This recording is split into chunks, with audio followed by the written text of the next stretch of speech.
लखनऊ के बैकुंठ धाम में 14 मई को सिर्फ एक अंतिम संस्कार नहीं हो रहा था, बल्कि एक ऐसा भावुक दृश्य सामने था जिसने हर किसी को अंदर तक झकझोर दिया। प्रतीक यादव अब पंच तत्वों में विलीन हो चुके हैं, लेकिन उनकी अंतिम यात्रा के दौरान जो तस्वीरें सामने आई, उन्होंने लोगों के मन में कई सवाल भी खड़े कर दिए। सबसे बड़ा सवाल यही था, जब पूरे परिवार के साथ अखिलेश यादव खुद शमशान घाट पहुंचे हुए थे, मौजूद थे, तो फिर उन्होंने अपने छोटे भाई को मुखाग्नि क्यों नहीं दी? क्या दोनों भाइयों के रिश्ते ठीक नहीं थे? क्या परिवार में दूरियां थीं, या इसके पीछे कोई और वजह थी? आज के इस एक्सप्लेनर में हम आपको 5 बड़े पॉइंट्स में पूरी कहानी समझाएंगे। हम आपको प्रतीक और अपर्णा यादव की लव स्टोरी से लेकर अखिलेश यादव ने मुखाग्नि क्यों नहीं दी, यहाँ तक की पूरी कहानी बताएंगे। साथ ही अंतिम यात्रा के उन भावुक पलों को भी दिखाएंगे जिन्होंने हर किसी को रुला दिया।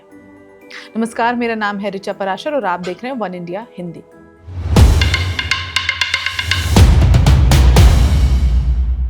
प्रतीक यादव को जिसने मुखाग्नि दी, उनका नाम है अरविंद सिंह बिष्ट। तो यहीं से शुरुआत करते हैं कि कौन है अरविंद सिंह बिष्ट जिन्होंने मुखाग्नि दी। शमशान घाट में सबसे ज्यादा चर्चा जिस चेहरे की हुई वो थे अरविंद सिंह बिष्ट। वही अरविंद सिंह बिष्ट जिन्होंने अपने दामाद प्रतीक यादव को मुखाग्नि दी। यानी कि अरविंद सिंह बिष्ट जो हैं अपर्णा यादव के पिता हैं, प्रतीक यादव के ससुर हैं। अरविंद सिंह बिष्ट उत्तर प्रदेश की पत्रकारिता और प्रशासनिक दुनिया का बड़ा नाम रहे हैं। उन्होंने करीब 28 साल तक टाइम्स ऑफ इंडिया लखनऊ में काम किया, राजनीतिक संपादक जैसे अहम पद पर रहे और बाद में सूचना आयुक्त भी बने। लेकिन मुलायम परिवार से उनका रिश्ता सिर्फ समधी वाला नहीं था। करीबी बताते हैं कि शादी के बाद उनका रिश्ता मुलायम सिंह यादव से बेहद दोस्ताना हो गया था। वहीं प्रतीक यादव को वो हमेशा बेटे जैसा मानते थे। यही वजह थी कि जब अंतिम संस्कार का वक्त आया तो परिवार की सहमति से उन्होंने अपने दामाद को मुखाग्नि दी। शमशान घाट में वो लगातार परिवार के साथ खड़े रहे, कभी अपर्णा यादव को संभालते दिखे तो कभी रोती हुई नातिनों को शांत कराते नजर आए। चलिए इसके बाद आपको बताते हैं कि प्रतीक और अपर्णा यादव की लव स्टोरी क्या है, क्योंकि ससुर तो बाद में फ्रेम में आए। पहले तो इन दोनों की प्रेम कहानी हुई, शादी हुई, जिसके बाद अरविंद सिंह बिष्ट प्रतीक यादव के ससुर बने। तो प्रतीक यादव और अपर्णा यादव की कहानी राजनीति से ज्यादा दोस्ती और भरोसे की कहानी मानी जाती है। अरविंद सिंह बिष्ट ने खुद बताया था, एक बार दोनों की पहली मुलाकात साधना गुप्ता के जन्मदिन समारोह में हुई थी। ये कार्यक्रम लखनऊ के क्लार्क्स अवध होटल में हुआ था। उसी दिन दोनों पहली बार मिले और यहीं से दोस्ती की शुरुआत हुई।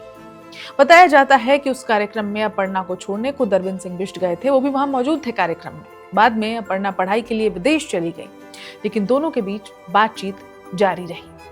धीरे धीरे दोस्ती प्यार में बदल गई। फिर 2010 में दोनों परिवारों ने सगाई का फैसला किया और 2011 में प्रतीक और अपर्णा शादी के बंधन में बंध गए। राजनीति से दूर रहने वाले प्रतीक हमेशा अपर्णा के सबसे बड़े सपोर्ट सिस्टम माने जाते थे।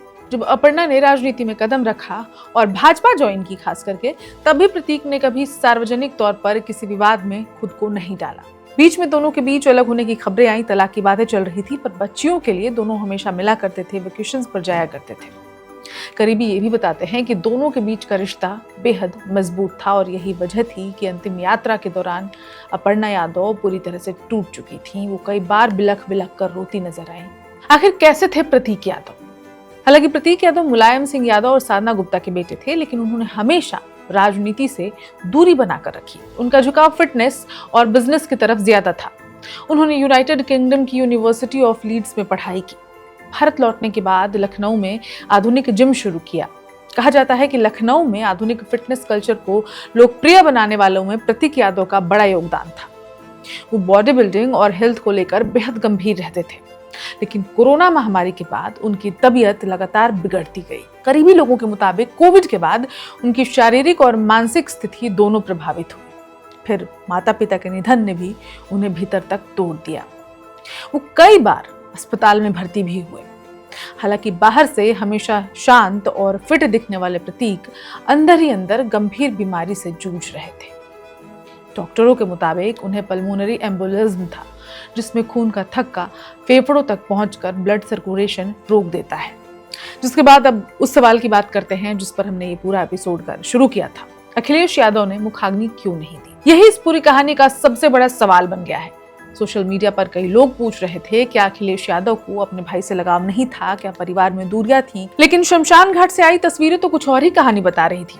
पूरे अंतिम संस्कार के दौरान अखिलेश यादव लगातार परिवार के साथ खड़े दिखाई दिए।